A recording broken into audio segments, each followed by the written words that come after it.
Karen had truly reached the pinnacle of audacity.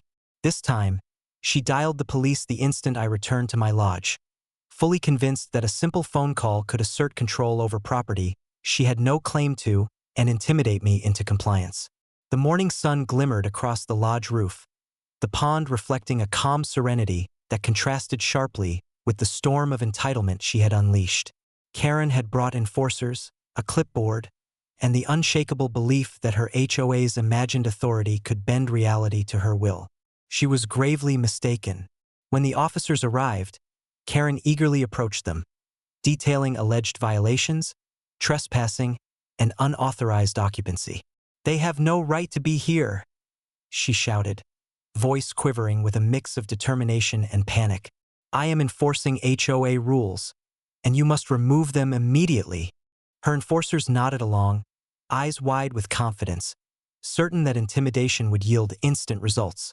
I arrived shortly thereafter, calm and composed, carrying the deeds, legal filings, and permits that established my absolute authority over the lodge, the surrounding land, and every access point.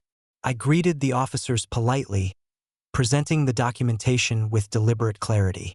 Their expressions shifted from polite attentiveness to recognition. There was no legal violation, no trespass, and no authority for any enforcement action against me. Karen's smug confidence faltered instantly as the foundation of her audacious plan crumbled. I then revealed the decisive twist. Not only did I legally own the lodge and surrounding property, but I also oversaw every HOA and association within the region. Every claim she made was not only baseless, it was irrelevant. The officers, now fully apprised, confirmed that any further action by Karen could constitute harassment, false reporting, and civil liability. The audacity she had believed would command authority instead left her exposed and vulnerable. Karen's panic became visible, almost tangible. She attempted to negotiate, plead, and reassert authority, but each attempt collided with irrefutable fact. I calmly demonstrated control over the entire property. All locks, access points, permits, and rights rested under my authority. Her enforcers, initially eager and confident, now stood silently, realizing their involvement could implicate them legally. Neighbors and onlookers, drawn by the unfolding drama, observed Karen's collapse. Her once assertive stance now seemed frantic and desperate. Every attempt at intimidation only highlighted her miscalculation. Her audacity, previously bold and imposing, had transformed into a spectacle of incompetence. The lodge, the surrounding grounds, and every point of access were fully under my lawful control. By mid-morning, Karen attempted to salvage her pride. She called the remaining HOA board members, attempted to issue threats, and sought validation for her imagined authority. Every action was neutralized by legal documentation, careful planning, and the officer's confirmation that her claims were without merit. Her audacity, meant to assert dominance, had become an object lesson in the consequences of entitlement without authority.